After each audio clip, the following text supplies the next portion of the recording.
किसी नगर के अंदर में एक किसान था जिसकी 7 बेटियां थी, बेटा नहीं था, 7 बेटियां ही थी।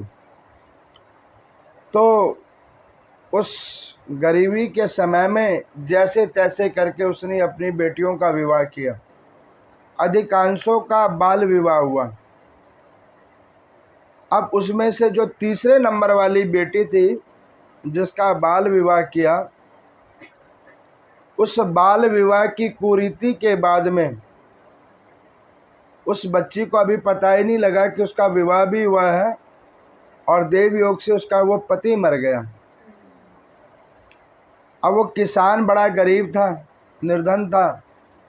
समाज में अपनी प्रतिष्ठा को बचाने के लिए अब वो दुखी मन से उस किसान और उसकी पत्नी ने अपनी बेटी को कहा कि अरे तू कौन सा भाग्य को लेके आई कि तूने मेरे मान सम्मान का भी हनन किया और अपना जीवन को भी तूने खत्म कर लिया। नाना प्रकार की वार्ताओं को सुना। बहु विवाह का उस समय में विधान नहीं था। उस कन्या का नाम माधुरी था। अब उस कन्या ने सोचा कि मुझे अभी यही नहीं पता लगा कि मेरा विवाह हो गया, उसके बाद मैंने अभी तक अपने पति को ठीक से नहीं देखा, उससे पहले मैं विधवा हो गई। ये मेरा जीवन कैसा हो गया कि जिस चीज़ को मैंने जाना नहीं, समझा नहीं और उसका फल मुझे भोगने को मिल गया। पता नहीं ऐसे मैंने कौन से कर्म किए जिसका फल मुझे ऐसे भोगने को मिल गया। देखो, आप कभी कभी कई लोग दुखी होकर कहते हैं ना कि सारे दुख हमारे ही जीवन में क्यों आ गए। ना ना ना ना, आपके जीवन में नहीं आए हैं, हमने कुछ जरूर किया होगा जिसका फल अभी हमें भोगने को मिल रहा है। अब उस कन्या के मन में कोई बात समझ नहीं आई। समाज की निंदा, माता पिता का दुख देखकर उस माधुरी नाम वाली कन्या ने जमुना जी में कूद कर आत्मदाह करने का मन विचार कर लिया। वो भागी भागी गई और जाकर जमुना जी में शाम के अंधेरे में कूद गई कि जब इस संसार में मेरी ज़रूरत नहीं तो ऐसे जीवन का क्या लाभ। वो जाकर वो उसमें कूद गई। और मैंने आपको बतलाया ना कि कभी आत्मदाह नहीं करना चाहिए, इससे बड़ा कोई पाप नहीं है। जो कर्म है उसको हंसकर भोग लो, क्योंकि पता नहीं दोबारा फिर क्या बनकर आना पड़ेगा और उस कर्म को भोगना पड़ेगा। अब आत्मदाह उसने किया। ब्रह्म मुहूर्त में रमन रेती में एक संत थे जिनका नाम था माधवाचार्य जी महाराज। वो गोविंद शरणम उनका नाम संकीर्तन था। जैसे कई जगह पे आप सुनते ना राधा शरणम, ऐसे उनका नाम संकीर्तन था गोविंद शरणम, केवल और केवल गोविंद शरणम। उन्होंने उस दुखित स्थिति वाली लड़की को जो पानी के अंदर कूद गई, वो स्नान करके जैसे निकले तो वो कन्या बहती हुई उनके आगे आई। उस संत की करुणा जगी, उन्होंने उस कन्या को उस जल से निकाला, औषधीकरण करके उसके प्राण को बचाया। पृथ्वी में 2 प्रकार के पिता होते हैं, एक जिसने जन्म दिया है, दूसरा जो ज्ञान दे। गुरु को पिता भी कहा जाता है। जो मार्ग का दर्शन करवावे वो पिता के समान होता है। अब उस संत ने उस बच्ची को बचाया तो उस कन्या ने कहा कि आपने मुझे क्यों बचाया। उन्होंने कहा कि बेटा आत्मदाह नहीं करना चाहिए। तो उन्होंने कहा कि जिस पृथ्वी पे मेरी ज़रूरत नहीं तो ऐसे शरीर का क्या लाभ। तो उन्होंने कहा कि ये तेरे को किसने कहा कि तेरी ज़रूरत नहीं। हर वस्तु हर व्यक्ति के हिसाब से नहीं होती। कुछ वस्तु किसी के लिए अनुकूल है और किसी के लिए प्रतिकूल होती है।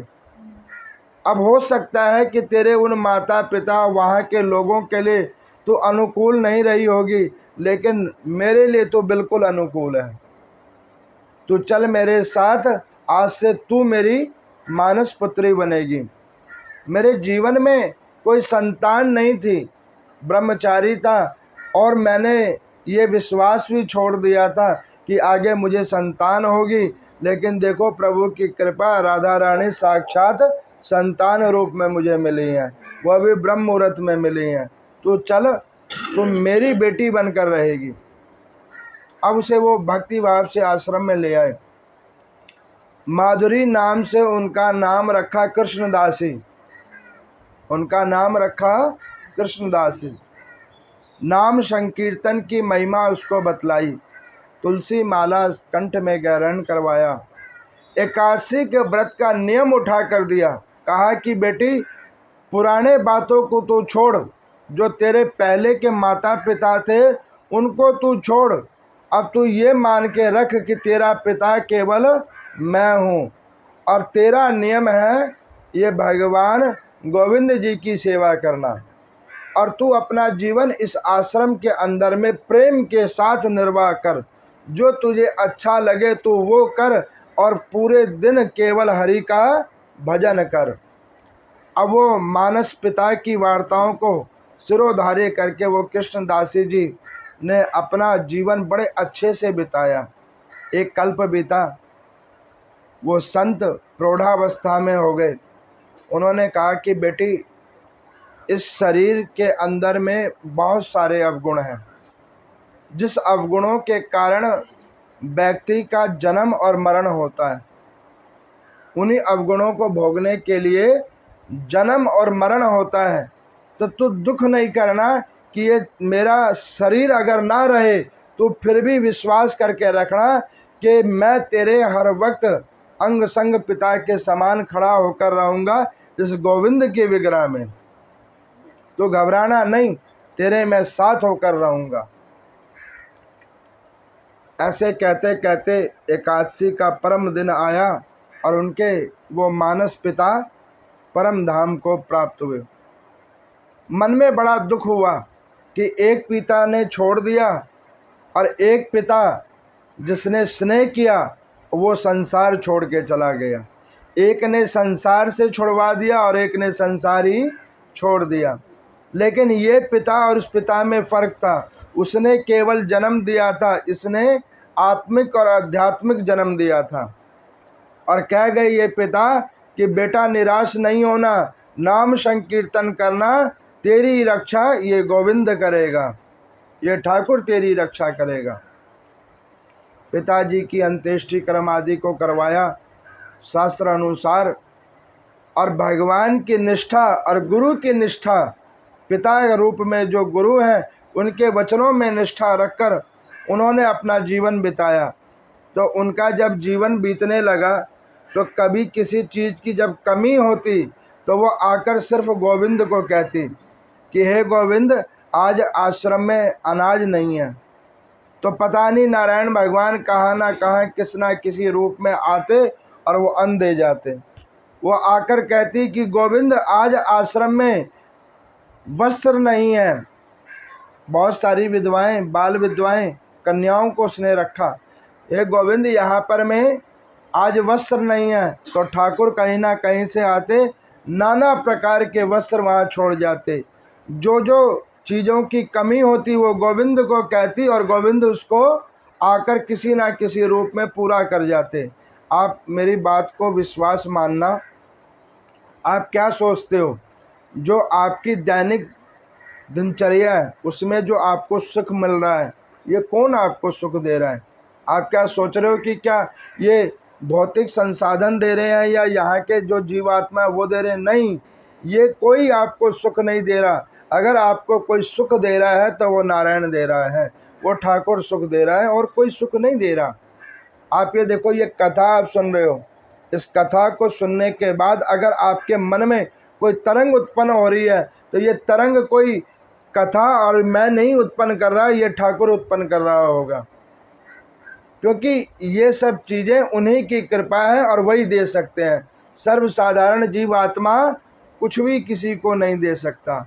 देने वाला केवल और केवल एकमात्र वो नारायण है जो सबको देता है। अब बहुत कल्प बीता, उनकी भी प्रौढ़ अवस्था आ गई। अब उस आश्रम में बहुत सारी बाल विद्याओं विधवा थी जिनको छोड़ दिया। ऐसी महिलाओं को उन्होंने उस आश्रम में आश्रय दिया। तो उन कृष्णदासी जी को जो गुरु मानते थे, उन्होंने आकर पूछा कि माता जी, आप अगर इस गद्दी को छोड़ जाओगी तो ये आश्रम कैसे चलेगा? तो उन्होंने हंसकर कहा कि मेरे गुरु महाराज कह गए थे, मेरे पिताजी कह गए थे कि मेरी रक्षा गोविंद करेगा, तो जब वो मेरी रक्षा गोविंद करेगा तो तुम्हारी रक्षा भी गोविंद करेगा। और ऐसे कहते कहते जिस प्रकार गुरुदेव भगवान एकादशी तिथि को गए, ऐसे वो भी एकादशी तिथि को ब्रह्म मुहूर्त में उन्होंने भी अपने शरीर को निस्तेज किया। आज भी वो रमन रेती के अंदर में गोविंद शरणम आश्रम है, भव्य आश्रम है। असंख्य बाल विधवाएं माताएं वहाँ पर रहती हैं, बहनें वहाँ पर रहती हैं। और उनको कौन चला रहा है? केवल गोविंद। वहाँ पे आप जाओ, जाकर देखो।